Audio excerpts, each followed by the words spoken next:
Guys, what's going on? We're just going to hit a little chest tonight. I'm going to do some bench pressing. I'm starting out light here, as you can see. I'm starting out with 135. How many reps I'm going to do? I don't know yet. As usual, I'm just here. Figured I'd hit some chest. I don't know. Like I said, we'll do some reps on here and then maybe some push-ups after that. I already warmed up. I stretched a little bit, did a couple of dead hangs. I'm warmed up, ready to go. And let's just start hitting them and we'll see what happens. So again, I'm starting with just 135 on the bar here.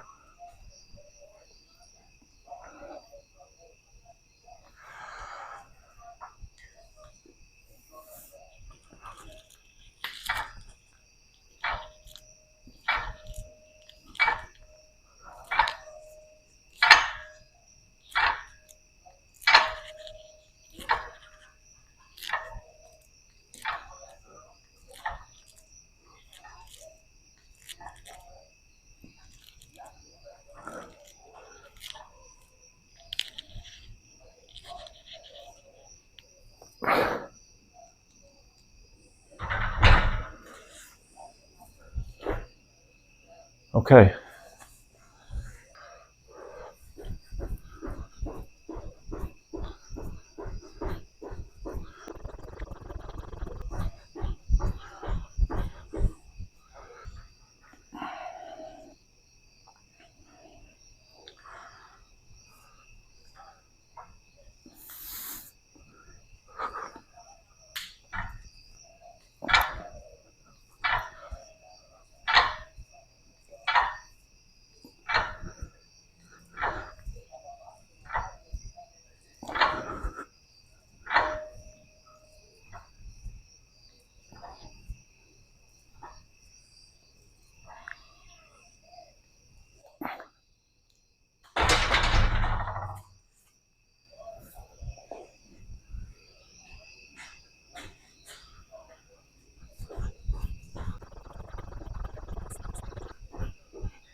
All right, guys, set number 4 coming up.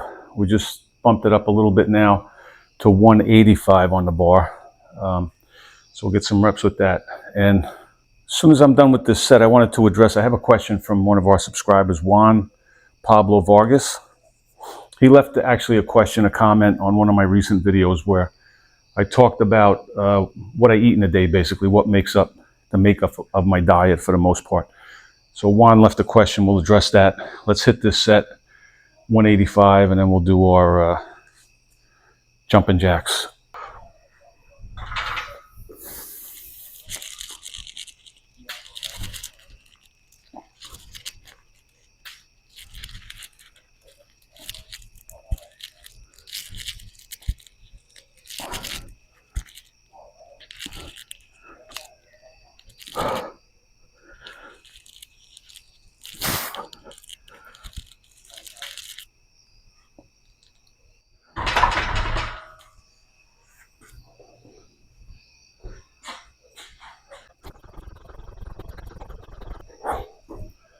All right, guys, so this comment I wanted to address is from Juan Pablo Vargas, and this was left on a recent video of mine in which I discussed the general makeup of my diet, the foods that I eat on a pretty regular basis.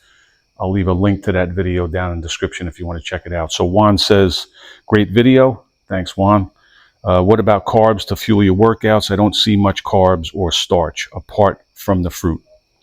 And that's true, because generally the carbs in my diet are fruit and some vegetables. Again, like I mentioned in the video, tomatoes, onions. I eat a lot of kimchi. You know, really there's not too many vegetables that are off the table. I don't eat a ton of them, but they do, you know, I do have some type of vegetable regularly in my diet. Now, I get this whole concept of people thinking that you have to carb up or, you know, eat something before you go work out. I've discussed this many times before. I can't do that. I generally eat twice a day, 2 good meals a day.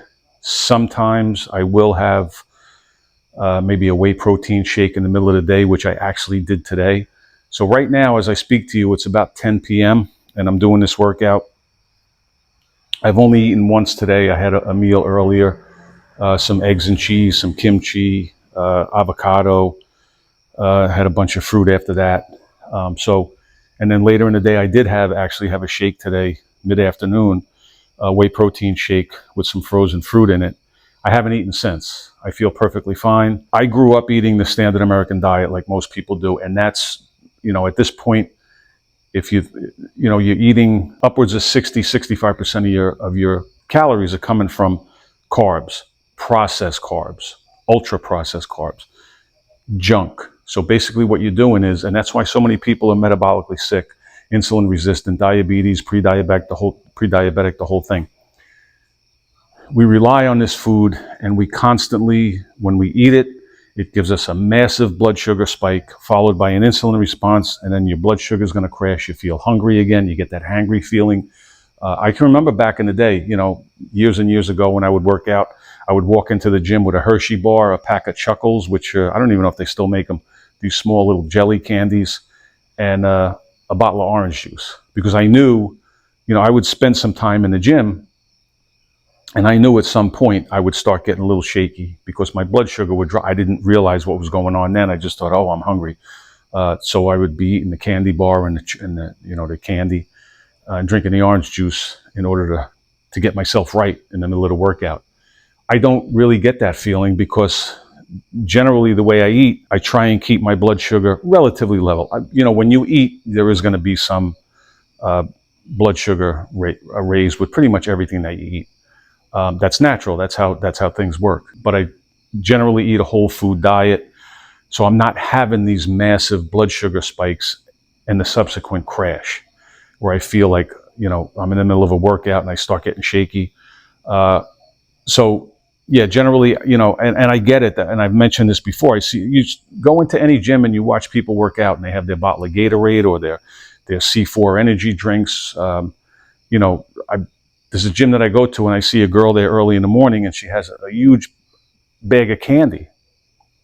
You know, and it's early in the morning and she's fueling the workout by eating this candy. So that's what it is, because most of us, our bodies are so used to having this constant influx of sugar. Now you say, well, I don't eat a lot of sugar, but you have to remember pasta, rice, oatmeal, bread, you know, the bagels, everything. That in essence is sugar, because when you consume it, when you digest it, it's broken down into sugar in your body, right? So, you know, white bread, you eat white bread and that's going to cause a bigger blood sugar spike than eating a couple of packets of sugar. So you have to keep that in mind. So no, I don't look at it like I'm going into the gym or I'm going to the park and I have to work out, so I have to fuel up my body with carbs.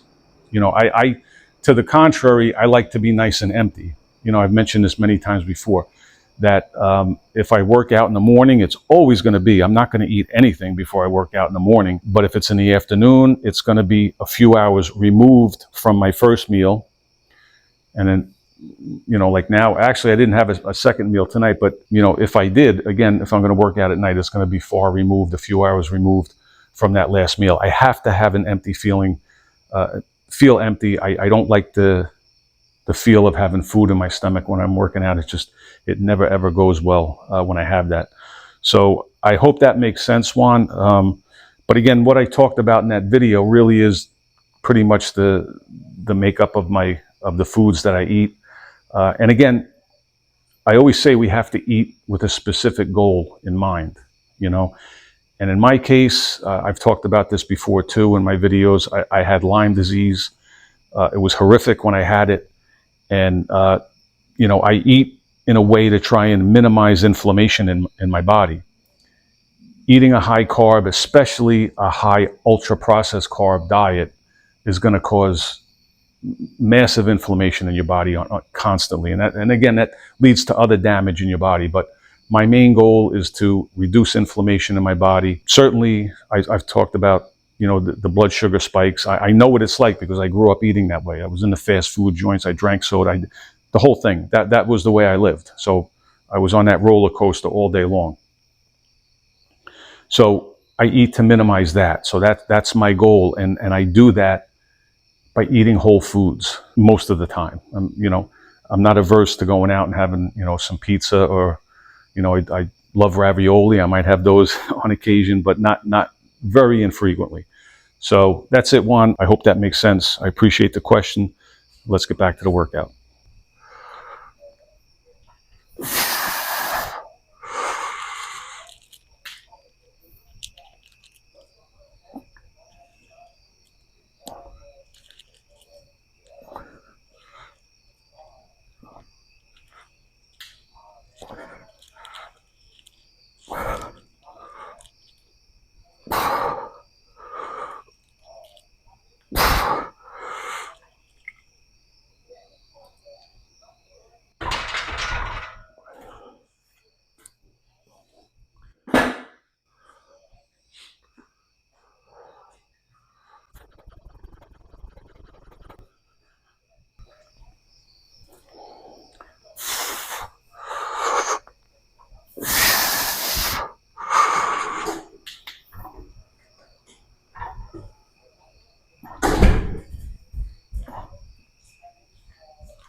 All right, guys, benching is done.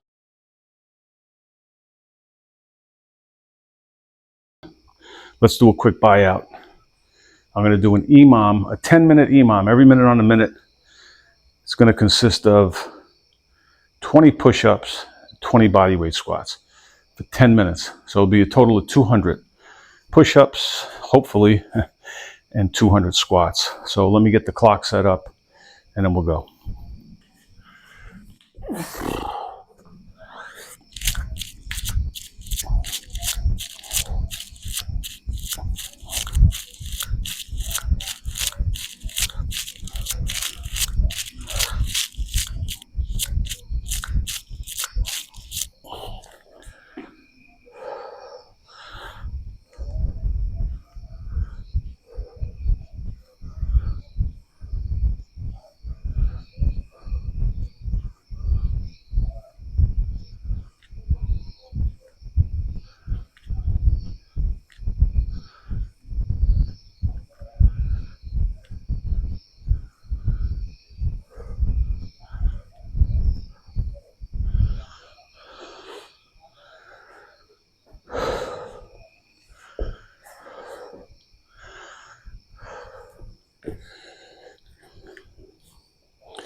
All right, guys, that was our buyout, 10-minute EMOM, 20 push-ups, 20 bodyweight squats, a total of 200 each. Might have been a little over-ambitious on that one, but we did get it done anyway. But just to go back a little bit to the comments I was making earlier from Juan Pablo about, eating, carbing up before your workouts and things like that. Certainly, if I had eaten within an hour and two, probably even 3 of this workout, it wouldn't have worked out well. But again, most of us, like I say all the time, we grossly overestimate exactly how many calories that you need. Back in the day, I did a workout program called P90X. Some of you may know about it. But it was a pretty intense program. And one of the workouts in particular was a plyometrics workout, where you were hopping and jumping and skipping for pretty much about an hour. So your heart rate was elevated. And back then I used to wear a heart rate monitor. Now, how accurate they actually are, who knows? But even if it was ballpark, when I did that workout, I would estimate that I maybe burn 600 calories tops in that hour. So that's not a lot. It's not a lot of calories. So again, this whole notion that, you're not going to die if you don't eat before you before you work out for an hour. And walk into any gym and watch people work out, and the idea that they need to eat hundreds of calories or drink a couple of hundred calories in sugar water to fuel that workout it really is absurd. It's a psychological need, and most of us, it's a physical need, because we're so dependent. The standard American diet is all these ultra processed carbs. So you're having these massive sugar spikes followed by the crashes. You get hangry. So when you go into the gym and you do anything, you're going to deplete whatever sugar you have pretty quickly. And your body's going to be looking for more sugar. And that's when you get that shaky feeling, that hangry feelings. And the first thing you want to do is put sugar back in your body. Like I mentioned earlier, I would never go to the gym without my chocolate bar, my chuckles, my candies, my jelly candies, and my orange juice. Because I knew if I was going to be there, if it was the gym I used to go to as a kid, there was no air conditioning, and I might be in there for a couple of hours. And, sure as shit, I'd be in the middle of a workout and I'd start getting shaky. But the minute I eat that chocolate bar and drank that juice, I was good to go, because I replenished that sugar. So eat for your goals, guys. Know what's going in your body, know why it's going in your body. And I'll see you in the next one.